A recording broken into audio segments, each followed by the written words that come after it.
E no episódio de hoje, entre outras coisas, você vai ver.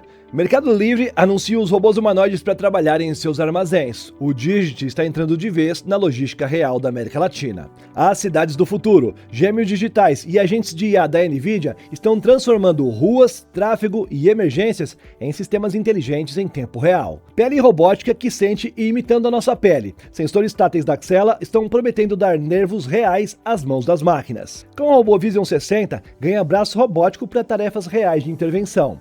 Blue Origin anuncia plano lunar com promessas de gerar energia a partir da poeira da Lua. Bora entender tudo isso aí.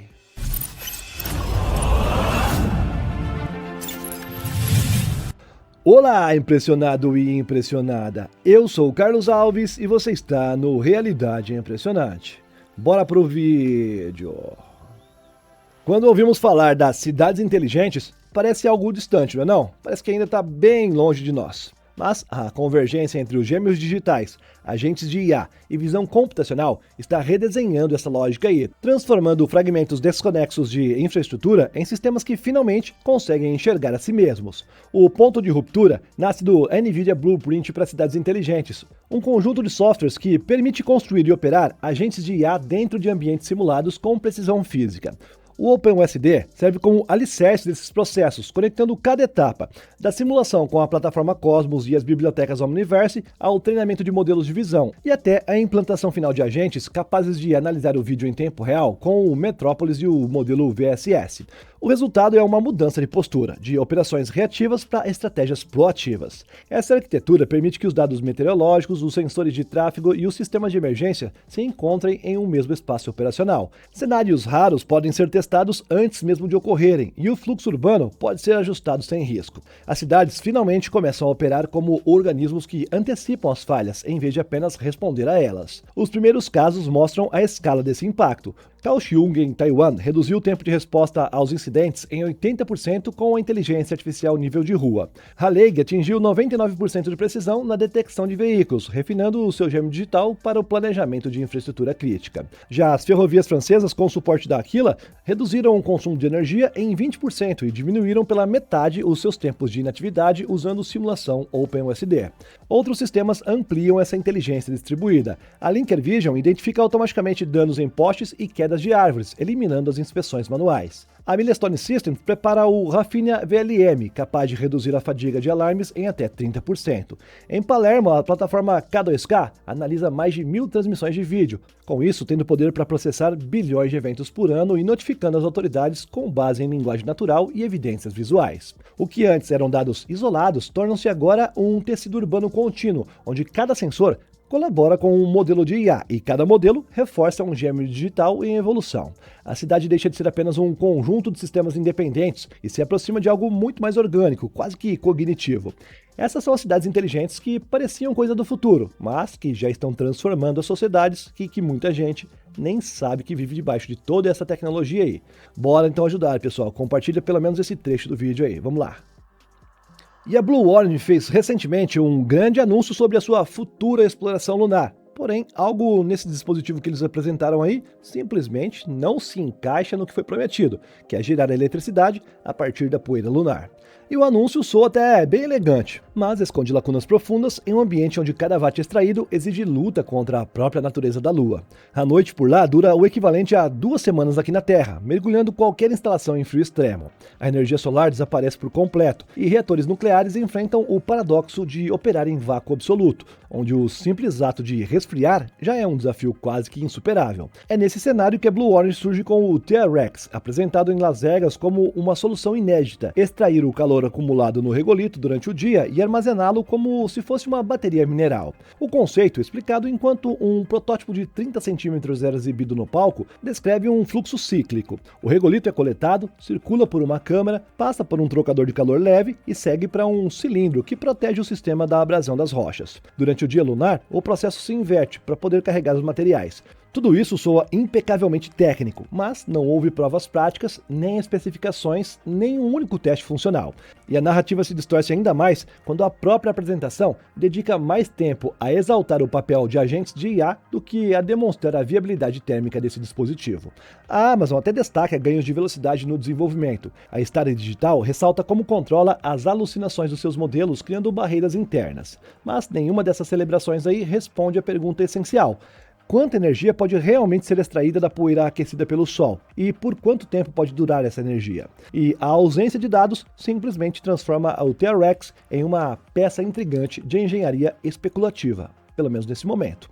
Talvez seja sim um avanço genuíno, mas talvez seja apenas um produto montado para agentes de IA que é aprovado por padrões internos. Porém, tudo isso ainda sem contato com o ambiente lunar que promete dominar. Quando a invenção chega antes da explicação, resta apenas a dúvida: o que está sendo revelado é tecnologia de verdade ou confiança demais em máquinas que ainda imaginam muito mais do que comprovam? Em breve teremos mais notícias sobre isso aí.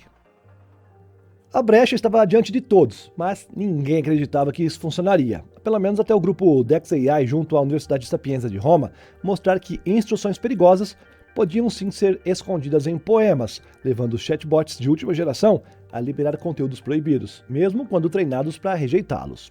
O efeito era tão consistente e perigoso que os seus autores se recusaram a divulgar esses encantamentos, entre aspas, que foram desenvolvidos por eles, classificando-os como perigosos demais para a circulação pública. O estudo revelou que a fragilidade dos modelos de IA não estava em códigos complexos ou prompts muito bem elaborados, e sim na simplicidade desconcertante de versos que pareciam muito mais inofensivos. A rede de proteção mais avançada podia ser atravessada por algo que qualquer pessoa sem formação técnica nenhuma conseguiria escrever.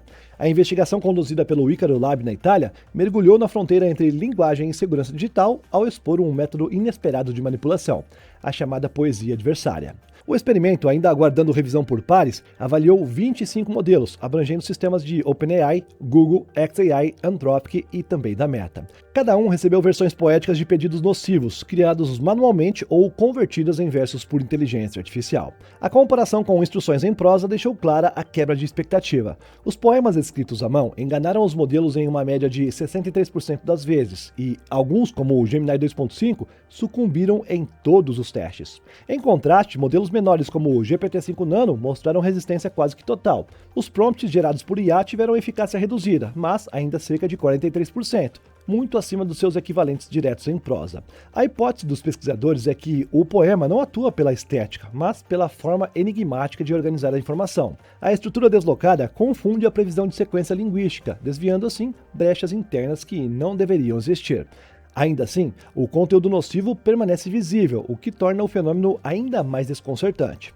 Alguns formatos poéticos se mostraram mais eficientes que outros, aproximando o conceito de enigma adversarial, uma forma de linguagem que é comum, levemente estilizada, mas capaz de contornar sistemas treinados para não falhar. Se confirmado, a descoberta expõe uma vulnerabilidade que não depende de supermáquinas nem de conhecimento técnico avançado.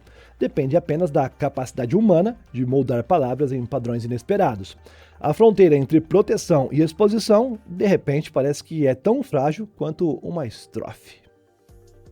E até então, quase nada sugeria que poderíamos nos aproximar de criar tato artificial como o da nossa pele, da pele humana. Mas a Axela Robotics insiste em quebrar esse limite aí. Em um setor dividido entre mãos sofisticadas e garras industriais rígidas, a empresa japonesa aposta numa outra rota. Não criar uma versão nova, mas transformar a superfície dessas que já existem. A integração dos sensores táteis tridimensionais U-Skin na Tesolo DG5F revela como funciona esse conceito. A mão antropomórfica recebe um revestimento macio e poroso, distribuído pela ponta dos dedos, falanges e também na palma, criando assim um mapa sensorial que muda a forma como a máquina está percebendo o contato. São 12 pontos de detecção por dedo, comprimidos em módulos de cerca de 21 por 26 milímetros, que é capaz de medir as forças em 3 eixos. Não apenas se algo está sendo segurado, tá? Mas se algo está girando, escorregando ou prestes a escapar. A estratégia se alinha à tradição da Universidade Waseda, de onde a Axela surgiu. E esse parece ser o renascimento da robótica humanoide no Japão. Em meio a consórcios industriais e pesquisas de alto nível, a empresa reforça a filosofia de hardware como fundamento. Mas é o plano para 2026 que realmente desloca o eixo tecnológico, a redução dos sensores de 4 por 4 mm para 2,5 por 2,5. Essa miniaturização aumentará drasticamente a densidade dos pontos de contato, e no universo da manipulação, mais densidade significa mais informação. É a diferença entre apenas tocar um objeto e, de fato, entendê-lo. Os sensores da startup detectam forças tão leves quanto 0,1 grama-força, o equivalente a cerca de 1 mN. Se compararmos a sensibilidade de aproximadamente 5 mN da mão Sharpa Wave que falamos no vídeo anterior, isso indica um potencial para capturar um instante exato em que o contato se forma. A fronteira do toque vira agora percepção. Essa abordagem horizontal oferece pele em vez de mãos completas, criando um outro tipo de competição. A empresa se posiciona como fornecedora de nervos, entre aspas, que faltam aos fabricantes que já resolveram a musculatura. E segundo o seu CEO, é justamente essa ausência de tato que impede a automação de avançar. A demonstração na CES 2026 será o primeiro teste público dessa promissora fusão entre pele robótica e inteligência artificial. Se corresponder às expectativas, a manipulação mecânica pode entrar em uma nova era, onde a sensibilidade não é um acessório, e sim um fundamento das máquinas. E durante décadas, o reparo do DNA sempre foi observado apenas em fragmentos congelados no tempo. Pesquisadores sabiam que quebras de dupla fita desencadeiam respostas celulares críticas, mas nunca conseguiram acompanhar o processo enquanto ele acontecia. Agora, essa limitação finalmente cede espaço à visão contínua do interior molecular da célula. A inovação vem da Universidade de Utrecht, onde os cientistas desenvolveram sensores bioluminescentes capazes de mostrar em tempo real o exato ponto em que o DNA se rompe. Pela primeira vez, o dano e o reparo aparecem diante dos olhos dos pesquisadores, sem a necessidade de interromper a célula. A ferramenta funciona porque nasce da própria biologia, um pequeno domínio proteico natural adaptado para tocar rapidamente o local da lesão e se desprender logo em seguida. E isso tudo sem interferir na resposta celular. O pesquisador Tuncan Balbeck explica que o sensor se comporta como uma parte do sistema original da célula, ligando e desligando sozinho conforme o dano surge e é reparado. Essa autonomia permite registrar os eventos reais, não artefatos experimentais. A precisão se mantém mesmo em regiões compactas de heterocromatina, onde o Cas9 cria quebras controladas para validação. A ferramenta opera tanto em células fixas quanto em células vivas, e o seu uso se estende além do laboratório. No organismo modelo do verme, mostrou quebras naturais durante o desenvolvimento. A versatilidade é o ponto central. Como não interfere no reparo, o sensor pode ser acoplado a outras moléculas para mapear proteínas que chegam ao dano, além também de rastrear os movimentos do DNA dentro do núcleo e compreender como diferentes ambientes influenciam a recuperação genômica. A possibilidade agora de observar o processo de forma contínua abre uma nova camada de investigação para terapias e testes pré-clínicos. Balbeck destaca que modelos tradicionais dependem de anticorpos, que são caros e lentos. A nova tecnologia pode reduzir os custos, aumentar a precisão e transformar a forma como o dano ao DNA é estudado em pesquisas médicas. Um avanço silencioso, mas profundo, que finalmente ilumina um dos mecanismos mais essenciais da vida. E o anúncio parece algo discreto, mas marca uma inflexão importante no cenário logístico aqui da América Latina. O Mercado Livre decidiu integrar o robô humanoide Digit da Digit Robotics nos seus armazéns. Esse é um passo que desloca a automação de linhas fixas, de robôs com rodas e braços industriais, para máquinas capazes de se mover e operar em espaços pensados para nós seres humanos. É mais um pouquinho de emprego que tá indo embora aí, hein? Bem, as empresas pouco detalharam o escopo inicial da operação. Não se sabe quantos robôs serão usados, nem se a iniciativa é piloto ou implantação definitiva. O único ponto firme é a função preliminar: apoiar o processamento de transações comerciais e avaliar novos usos para os robôs humanoides em grande escala. A pista mais concreta vem da biblioteca de habilidades do Digit, que é inteiramente voltada a manuseio de caixas, a mesma atividade executada em centros de distribuição da GXO Logistics e da Schaeffler. O histórico da máquina explica a escolha. Na Geórgia, o Digit movimentou mais de 100 mil caixas, transitando entre robôs móveis autônomos, esteiras e áreas de empilhamento. Ele é considerado o primeiro humanoide no mundo que foi implantado comercialmente e está trabalhando desde junho de 2024. O robô mede 1,75 m de altura, pesa 63,5 kg e suporta cargas de quase 16 kg. Isso tudo com acoplamento, carregamento autônomo e atuadores configuráveis. Para o Mercado Livre, a parceria simboliza um movimento estratégico: testar como as máquinas humanoides podem complementar as equipes, aumentando a segurança e adaptando a malha logística a um ritmo de expansão acelerado.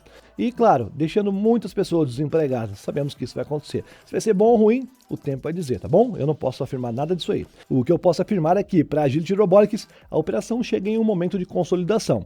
O Digit recebeu recentemente a certificação NRTL, reconhecida pela OSHA, permitindo assim ampliar o seu uso para fluxos de trabalho mais complexos. Pelo menos por enquanto, o que surge é menos sobre substituir os trabalhadores humanos e mais sobre validar até onde o humanoide consegue operar em ambientes reais sobre carga, ritmo e imprevisibilidade típicos do comércio eletrônico.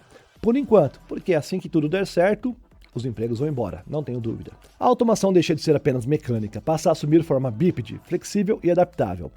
Quando robôs entram em espaços feitos para nós seres humanos, não é apenas a logística que muda, é a própria definição do que significa trabalhar ao lado das máquinas, ou ser substituídos pelas máquinas. Não quero ser pragmático, mas é o que vai acontecer.